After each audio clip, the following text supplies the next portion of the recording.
মুখে মুখ দিয়া ধনী আমার তার শনে কহে কথা যদুনাথে কয় শোনো শ্যামরায় আসিয়া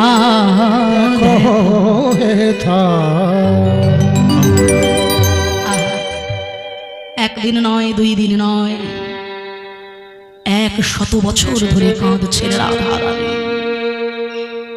কে কাঁদছে? রাধারানীকে সুখ বলে আমার কৃষ্ণ গিরি ধরেছিল, সারি বলে আমার রাধা শক্তি সঞ্চারিল, নইলে পারবে কেন? তাহলে যার শক্তিতে স্বয়ং ভগবান কৃষ্ণ নিজেই শক্তিমান, যিনি শ্রী গোবিন্দের রাধিনী শক্তি স্বরূপিনী, আজকে তিনি কৃষ্ণকে হারিয়ে কাঁদছেন। কেন কাঁদলেন? না রাধারানী নিজে কেঁদে আমার মতো হতভাগ্য জীবকে শেখালেন, হে জগৎ তোমরাও আমাকে দেখে শিখে নাও।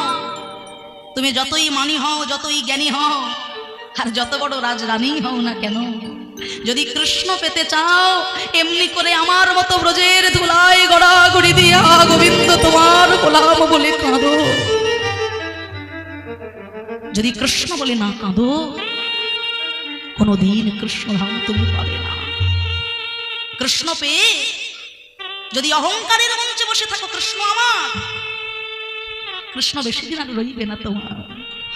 এমনি ভাবে আমার মতো তোমাকেও কাঁদতে হবে। তাই কৃষ্ণ পেয়ে তুমি যেন অহংকারের মঞ্চে বসে থেকো না। একদিন অর্জুনেরও মনে মনে অহংকার হয়েছিল। অর্জুন মনে মনে চিন্তা করছেন, বিশ্ব ব্রহ্মাণ্ডের অধীশ্বর যিনি, যাকে পাওয়ার জন্য ইন্দ্র চন্দ্র বরুণ দেবতারা তপস্যা করছে, সেই পূর্ণ ব্রহ্ম ভগবান, তিনি কিনা আমার রথের সারথি।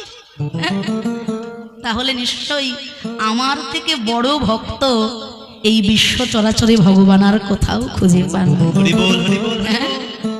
আমার থেকে বড় ভক্ত যদি ভগবান আর দ্বিতীয় কাউকে পেতেন, তাহলে কি পূর্ণ ব্রহ্ম ভগবান আমার রথের সারথি হতেন? আপনার মনে মনে কি চলছে আপনার পাশের ব্যক্তি বসে বুঝতে পারছেন না, আর মনে কি চলছে আপনি বুঝতে পারছেন না বাবা। কিন্তু এই বিশ্ব ব্রহ্মাণ্ডে কার মনে কি আছে, অন্তর্যামী ভগবান সকলের অন্তর মাঝে বসে সব তিনি বুঝতে পারছেন। তাই অন্তর্যামী ভগবান তিনি দুটি জিনিস কখনো সহ্য করতে পারেন না। প্রথম হলো ভক্তের নয়নে ভক্তি মাখা প্রেম মাখা অশ্রু যদি তিনি দর্শন করেন, সেই ভক্তকে অচিরেই চির আপন করে নেন। আর দ্বিতীয়, যদি কোনোদিন ভগবান ভক্তের অন্তরে অহংকারের ছোঁয়া দেখে, ভক্তের অন্তরেই তো তার বাস, সেই জায়গাটা যদি অপবিত্র ময়লা হয়ে যায়, ভগবান কি সহ্য করতে পারেন? নাহং দৃষ্টামি বৈকুণ্ঠে ইয়াগিনাং হৃদয় নাচা মাদ ভক্তা যত্র গায়ন্তি তত্র তৃষ্ঠামি নারদ।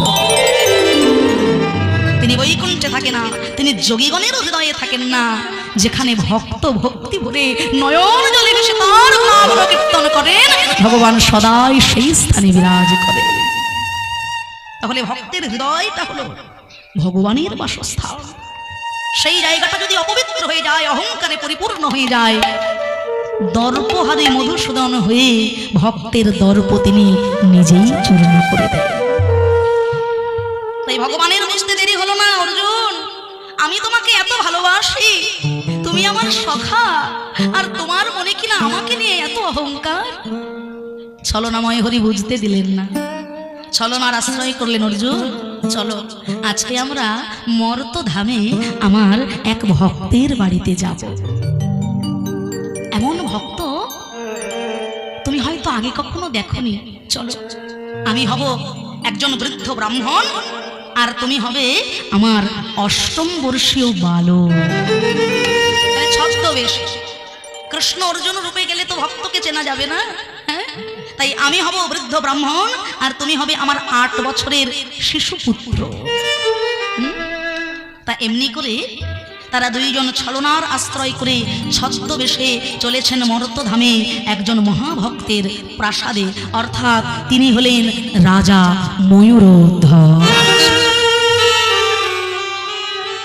ময়ূরধ্বজ রাজা এতখানি ভক্তি পরায়ণ তিনি আসতে ও মায়েরা এই যে এদিকে যারা আছেন আপনাদের যদি কথা বলার কিছু প্রয়োজন থাকে দয়া করে একটু ঘরের ভিতরে যাবেন। এমনিতেই ওদিকে এত চিৎকার চেঁচামেচি হচ্ছে, তারপরে যদি আপনারা এত চিৎকার করেন, এটা তো কীর্তনের আসর, এই জায়গাটা তৈরি করতে আমাদের অনেক কষ্ট হয়। আর কোনো কীর্তনিয়া কীর্তন করতে পারেন না, কীর্তন করিয়ে নেন আপনাদের মতো শ্রোতাবৃন্দ যারা।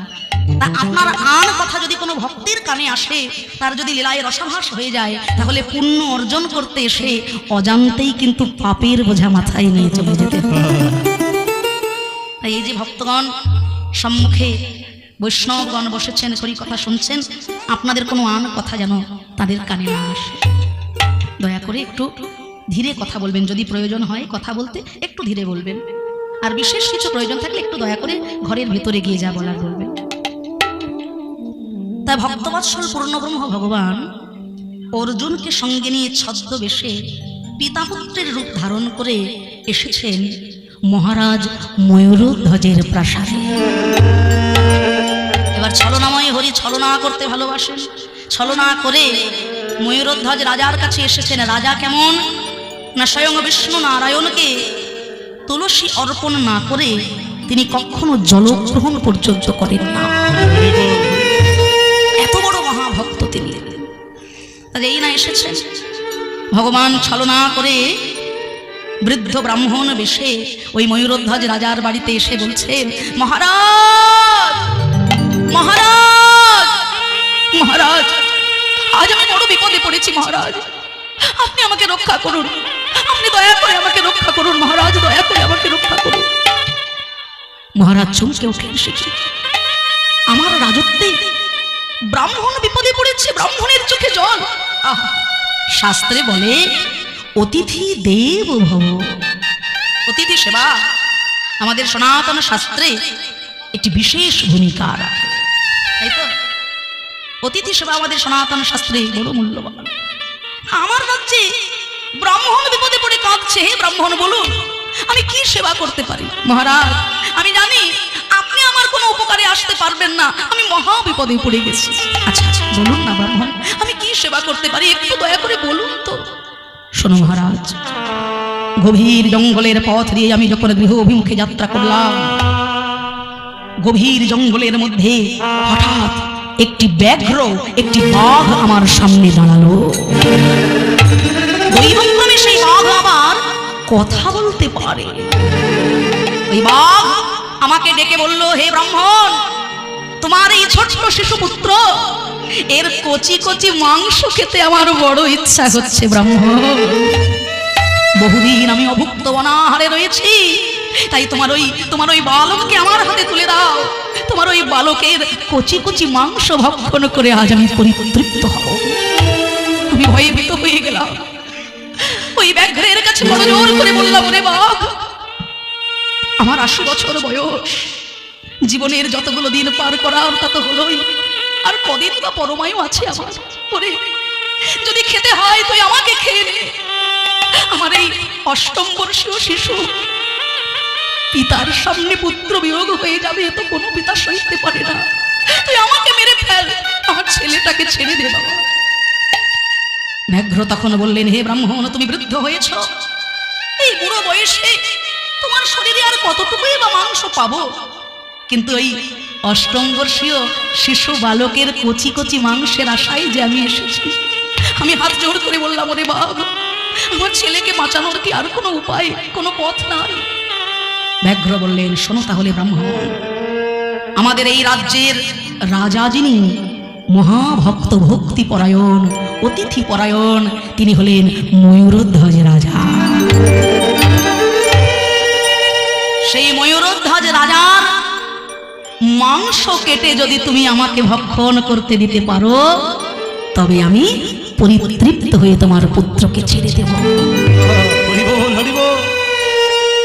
মহারাজ বলে উঠলেন, ব্রাহ্মণ, জানি না কোন জন্মের ভাগ্য ফলে আমার এই অঙ্গ ব্রাহ্মণের সেবায় লাগবে, ব্রাহ্মণের সেবায় যদি অঙ্গ লাগে তাহলে তো আমি জানবো আমার ভগবান শ্রী গোবিন্দের অঙ্গে আমার সেবা হয়েছে।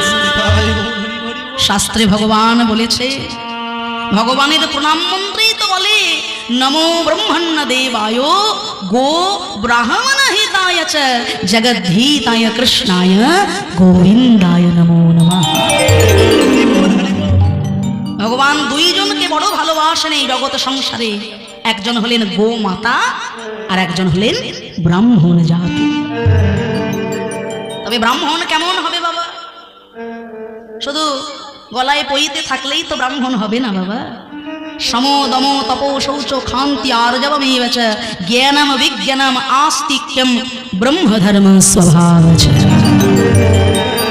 এই 9টি গুণ যার মধ্যে বিদ্যমান শ্রীমদ্ ভাগবত বলছেন তিনিই হবে ব্রাহ্মণ। সারা পাড়ার লোক আমাকে ব্রাহ্মণ বলে, সম্মান করে, প্রণাম করে, আমি বর্ণ শ্রেষ্ঠ, অথচ আমি দিনের শেষে মদ খেয়ে নর্দমার ধারে উল্টে পড়ে আছি। এইরকম ব্রাহ্মণ না না না না, এই ব্রাহ্মণ কিন্তু ভগবানের প্রিয় নয়।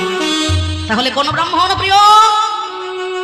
না যে ব্রাহ্মণ ত্রিসন্ধ্যা গায়ত্রী মন্ত্র জপ করতে ভুলে না, যে ব্রাহ্মণের জিহ্বায় বেদ মন্ত্র উচ্চারিত হবে, সেই তো অতি প্রিয়। তাই তো চৈতন্য মহাপ্রভু বললেন, মুচি হয়ে শুচি হয় যদি কৃষ্ণ ভজে, আর ব্রাহ্মণ হয়ে উচ্চণ্ডাল হয় যদি কৃষ্ণ তেজে। তাই না? মুচি হয়েও সে পবিত্র, দিনের শেষে যদি নয়ন জলে গোবিন্দ তোমার হলাম বলে সে ডাকতে পারে। আর ব্রাহ্মণ হয়ে ব্রাহ্মণের ধর্ম কর্ম না করে যদি নিজেকে বর্ণ শ্রেষ্ঠ ভাবি, সে ব্রাহ্মণ ব্রাহ্মণের সমতুল্য নয়।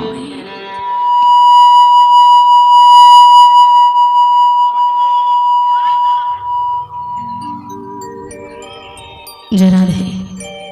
তাই ময়ূরধ্বজ রাজা বললেন, হে ব্রাহ্মণ, বহুদিনের ভাগ্য ফলে আমার এই অঙ্গ ব্রাহ্মণ সেবায় লাগবে। ব্রাহ্মণ সেবায় লাগবে মানে এই অঙ্গ আমার কৃষ্ণ সেবায় লাগবে। হ্যাঁ, এই অঙ্গ আমি আপনার উদ্দেশ্যে দিতে রাজি আছি। বলে, দাঁড়াও রাজা, তুমি তো অঙ্গ দিতে রাজি হলে, কিন্তু আমার শর্তগুলো এখনো শেষ হয়নি। শর্ত আছে, কি জানো?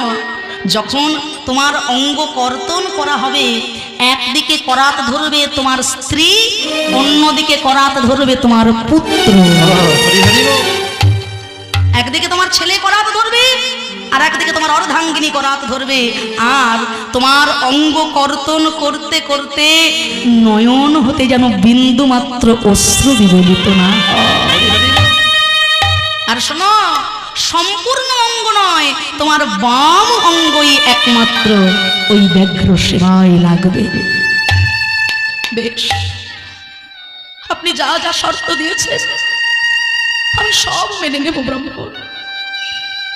মহারাজ বসলেন আসনে, একদিকে করাত ধরলেন স্ত্রী, অন্যদিকে করাত ধরলেন পুত্র।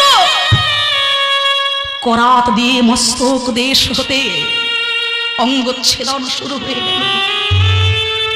মস্তক থেকে অঙ্গ কর্তন করতে করতে যেই না কপল দেশে এসেছে, অমনি ময়ূরধ্বজ রাজার দক্ষিণ নয়ন হতে এক বিন্দু অশ্রু বিগলিত হয়ে গেল। ব্রাহ্মণ চিৎকার করে বলে উঠলেন, হে রাজা, আমি যে বলেছিলাম নয়ন হতে অশ্রু বিগলিত যেন না হয়, তোমার দক্ষিণে নয়ন হতে এক বিন্দু অশ্রু বিগলিত হলো। তোমার অঙ্গ কেমন ভাবে ব্রাহ্মণ সেবায় লাগবে? ময়ূরধ্বজ রাজা তখন কেঁদে বলে, ওগো ব্রাহ্মণ, না জানি কোন জন্মের সাধনার ফলে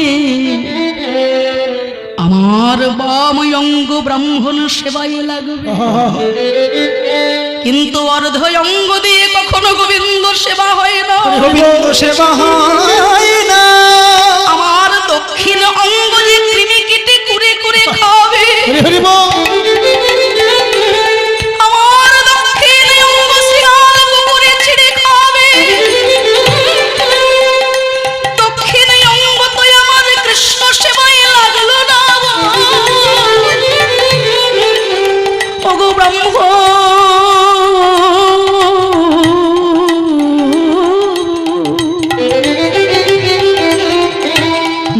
জানি আমি কোন জনমের অপরাধী, আমার সর্বঙ্গ গোবিন্দ সেবায় লাগলো না। ভগ ব্রহ্ম হরি হরি বল। আমি যে বহু বহু জন্মে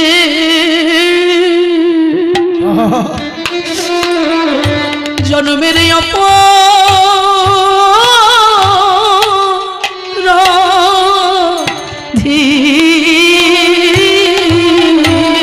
আমি যে বহু তাই হরি হরি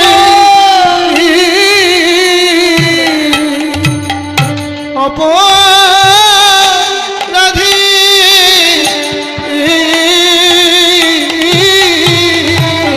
ও গো ব্রহ্ম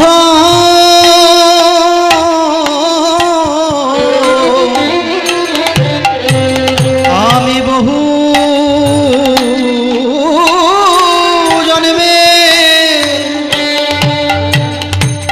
জন্মের অপরাধী,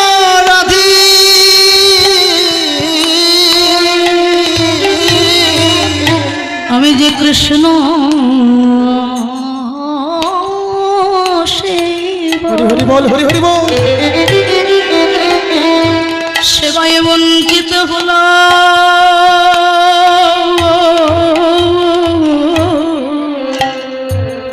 আমি বহু বহু জন্মে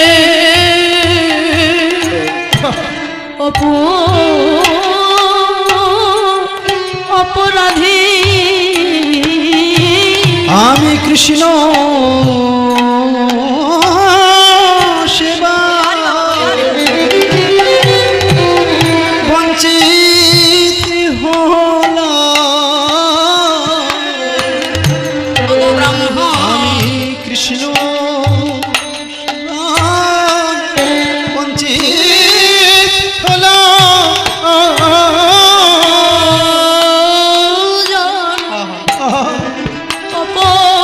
অপরাধী,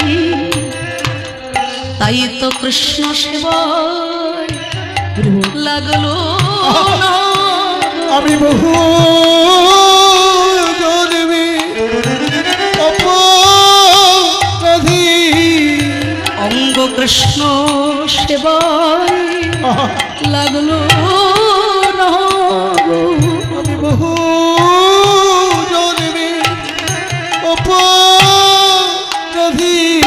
তাইতে কৃষ্ণ সেবায় বঞ্চিত হলাম, আমি বহু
জন্মের অপরাধী হে ব্রহ্ম